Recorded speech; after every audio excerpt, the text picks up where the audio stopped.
ഈശോ മിശിഹായിക്ക് സ്തുതിയായിരിക്കട്ടെ. ഹല്ലേലൂയ. എന്റെ കുടുംബാംഗങ്ങളെ, കുഞ്ഞുങ്ങളെ, സഹോദരന്മാര്, ബന്ധുക്കൾ, സ്വന്തക്കൾ, മിത്രങ്ങൾ എല്ലാരെയും ഓർക്കുന്നു കേട്ടോ. ഹല്ലേലൂയ. നിങ്ങൾ കൊടുത്തുകൊടുന്ന അന്വേഷണമൊക്കെ എനിക്ക് കിട്ടുന്നുണ്ട് കേട്ടോ. PDMLA ബ്രദേഴ്സിനെ കണ്ടാലും ACMLA സിസ്റ്റേഴ്സിനെ കണ്ടാലും നിങ്ങൾ പറയും കുടുംബാംഗമാണ്, അന്വേഷണം കൊടുത്തേക്കാൻ പറയും അല്ലേ. ഇത് വലിയൊരു സന്തോഷമാണ് കേട്ടോ. കർത്താവ് പ്രത്യേകം അനുഗ്രഹിക്കട്ടെ കേട്ടോ. പ്രിയമുള്ള സഹോദരങ്ങളെ, ഇന്ന് നമുക്കറിയാം 2390 അത്രയും കണ്ടായില്ലേ എപ്പിസോഡ് അല്ലേ. അടുത്ത 100ാമത്തെ എപ്പിസോഡ് തികയുവാണ്. അത് മക്കളില്ലാത്ത ദമ്പതികൾക്ക് വേണ്ടിയിട്ടുള്ള ഒരു പ്രാർത്ഥനയുണ്ട്. അതേപോലെ തന്നെ ഗർഭാവസ്ഥയിലുള്ളവർക്ക് വേണ്ടിയിട്ടൊരു പ്രയർ ഉണ്ട്.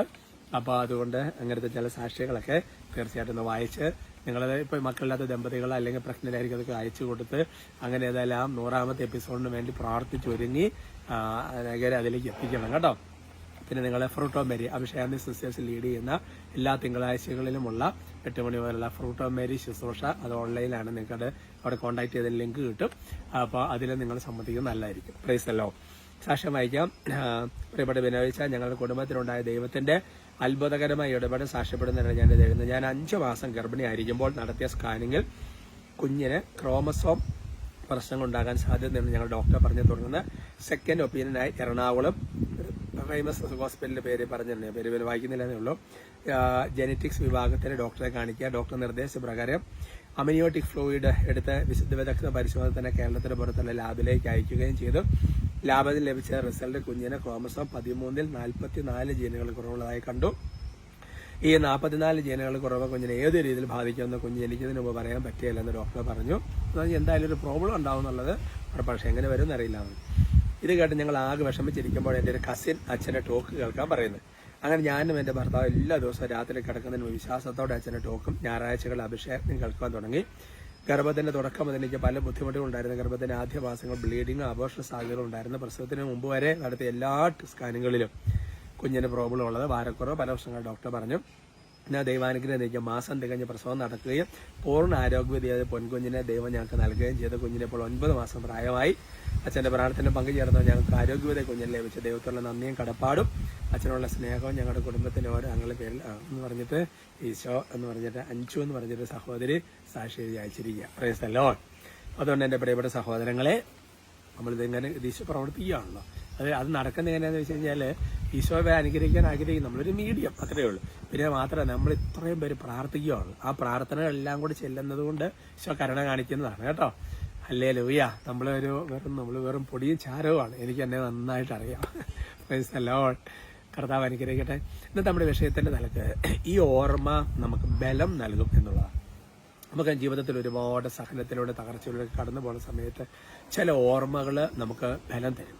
ഒരുപാട് 2 Corinthians 5:1 2 Corinthians chapter 5 verse 1. അതിനിതാണ്, ഞങ്ങൾ വസിക്കുന്ന ഈ ഭൗമിക ഭവനം നശിച്ചു പോകുമെങ്കിലും കരങ്ങളാൽ നിർമ്മിതമല്ലാത്തതും ശാശ്വതവും ദൈവത്തിൽ നിന്നുള്ളതുമായ സ്വർഗീയ ഭവനം ഞങ്ങൾക്കുണ്ടെന്ന് ഞങ്ങൾ അറിയുന്നു.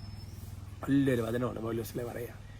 എന്റെ പ്രിയപ്പെട്ട സഹോദരങ്ങളെ, യേശുവിന്റെ 2ാമത്തെ ആഗമനം.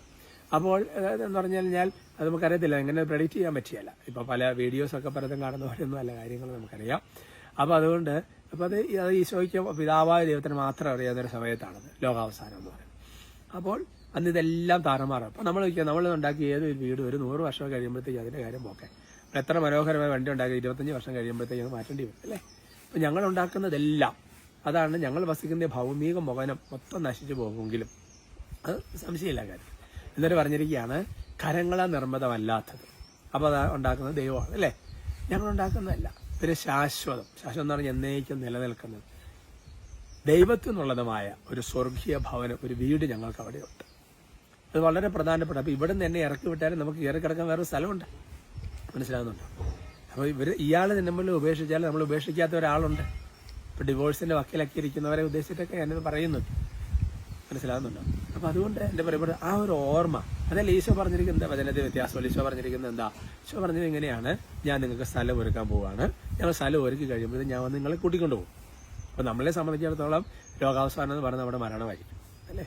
ഈശോ ഒന്ന് കൂട്ടിക്കൊണ്ടുപോകും, ആ വീട്ടിലേക്ക് കൊണ്ടുപോകും. പിന്നെ ശാശ്വതമാണ് അല്ലേ. വേറെ ഈ അല്ലലും പ്രശ്നവും വഴക്കും വൈരാഗ്യവും ഭിന്നതയും പാരവയ്ക്കലും ഒന്നുമില്ല. സമാധാന സ്വസ്ഥ. ഈ ഓർമ്മ നമുക്കൊരുപാട്. അപ്പം അതുകൊണ്ട് നമുക്ക് ആ ഒരു ചിന്ത വന്നു കഴിഞ്ഞാൽ ഇവിടെ കിടന്ന് ഈ ഗുസ്തി കൂടുന്നൊക്കെ നമ്മൾ അവസാനിപ്പിച്ചു കളയും. ശരിയല്ലേ? ചിന്തിച്ചു നോക്കി. ആഫ്റ്റർ ഓൾ നിത്യതയോടെ തുല്യം ചെയ്യുമ്പോൾ ഇവിടുത്തെ ദിവസങ്ങളെ കുറിച്ച് സങ്കീർത്തന പ്രഭാഷണമോ ഇവിടെ വചനം പഠിപ്പിക്കുന്നത് ഏതാനും ഒരു തൊട്ടിലെ വെള്ളം പോലെ ഏതാനും ദിവസങ്ങളായിട്ട് പരിഗണിക്കേണ്ടതുള്ളൂ. Praise the lord. ഹല്ലേലൂയ. കുഞ്ഞുങ്ങളെ നമുക്ക് സ്തുതിക്കാം. Hallelujah, hallelujah, hallelujah. ഈശോയെ ഞങ്ങളങ്ങേ ആരാധിക്കുകയും സ്തുതിക്കുകയും അങ്ങേക്ക് നന്ദി പറയുകയും ചെയ്യുന്നു. കർത്താവായ ദൈവമേ, ഇപ്പോൾ പ്രത്യേകമായിട്ട് പ്രാർത്ഥിക്കുകയാണ് കർത്താവ്.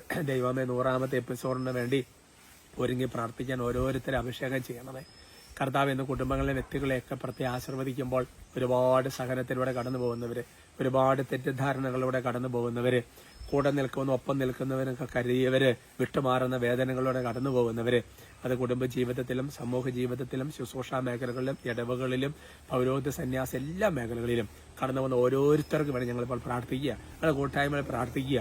വലിയ ശക്തി കൊടുക്കണമേ, വലിയ ബലം കൊടുക്കണമേ കർത്താവായ ദൈവമേ. എല്ലാ ദുഷ്ടാര്യങ്ങളും പൈശാചക്തികളും ബന്ധിച്ച് ബഹിഷ്കരിച്ച് കുരിശിന്റെ ചുവട്ടിലേക്ക് ആട്ടിപ്പായിക്കുന്നു.